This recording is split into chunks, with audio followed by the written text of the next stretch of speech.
We aim at problem solving instead of cheating magic of music and visuals.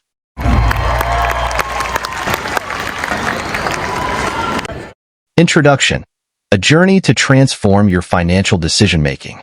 Imagine unlocking a key financial secret that separates good investments from great ones. A secret so powerful that once you grasp it, it could reshape the way you make financial decisions forever.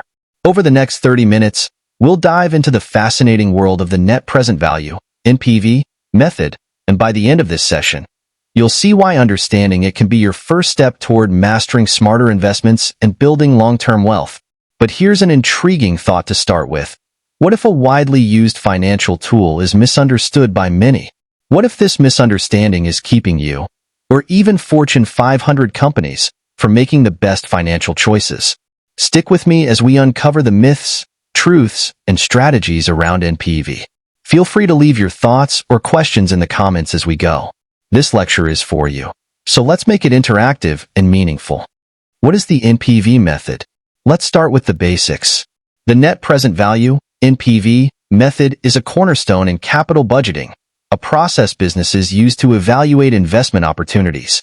It's often praised for its ability to account for the time value of money, which means recognizing that $1 today is worth more than $1 in the future due to its earning potential. Here's how it works.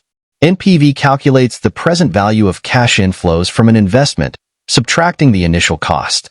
If the result is positive, the investment is generally considered a good one. For instance, if an investment costs $10,000 today and is expected to generate $12,000 in future cash flows, adjusted for time, the positive NPV suggests the project adds value. Does the NPV method truly incorporate the time value of money? Now here's where things get interesting. While the NPV method does consider the time value of money by discounting future cash flows, there's a catch that many people overlook. The effectiveness of the NPV hinges on accurately estimating future cash flows and choosing an appropriate discount rate. And this is where potential issues arise. For example, let's say you invest in a project assuming a 5% discount rate, but inflation or market interest rates spike to 10%. Suddenly, your cash flow estimates might no longer align with reality, making the NPV less reliable. Here's a question for you. Have you ever made a financial decision based on projections, only to find that the outcome didn't match your expectations? Share your experience in the comments, and let's explore this together. Real-world applications of NPV. First, investment decisions by companies. Picture this. A tech company is deciding whether to launch a new product. They use NPV to estimate future revenues, subtract costs, and determine if the project is worth pursuing. But what if their market forecasts are overly optimistic? The NPV might look attractive on paper, but fail in reality. Second, homebuyers and mortgage calculations.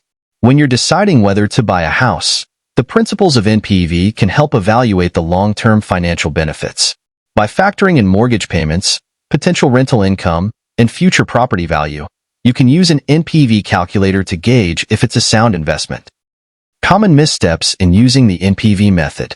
First, overestimating cash inflows. Companies and individuals alike often fall into the trap of being overly optimistic about future returns.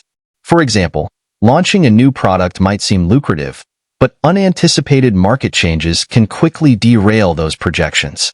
Second, selecting an incorrect discount rate. The discount rate should reflect the riskiness of cash flows and current market conditions. Choosing too high a rate can undervalue future benefits, while too low a rate can overvalue them. Let's simplify the math using an example. Imagine you're evaluating an investment that costs $1,000 today. It promises to pay you $500 every year for 3 years. You decide to use a discount rate of 10%, which represents how much the value of money decreases over time.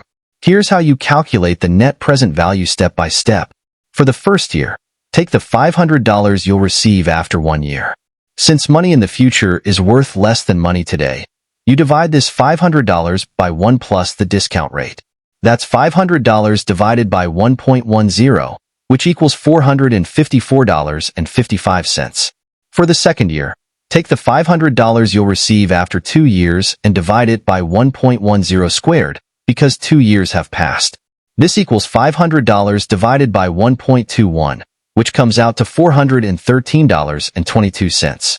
For the third year, take the $500 you'll receive after 3 years and divide it by 1.10 raised to the power of 3, because 3 years have passed. This equals $500 divided by 1.331, which is $375.66. Now, add up these discounted amounts. $454.55 from the first year, $413.22 from the second year, and $375.66 from the third year. The total is $1,243.43.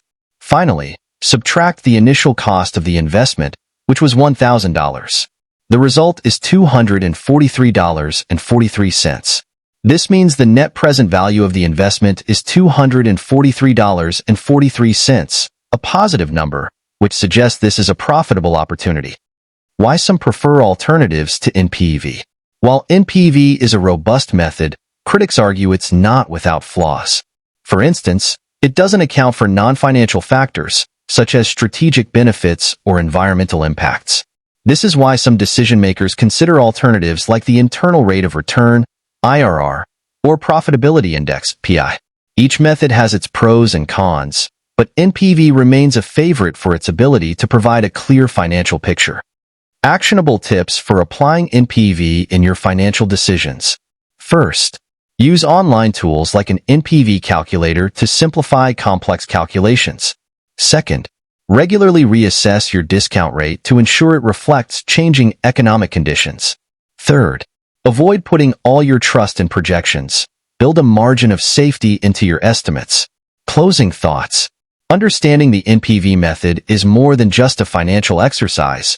It's a way to make informed, confident decisions that align with your long-term goals. Whether you're a business leader or an individual investor, mastering this tool can be a game changer. Now it's your turn. How will you apply what you've learned today? Leave your thoughts below, and let's start a conversation that could lead to smarter, more rewarding financial choices.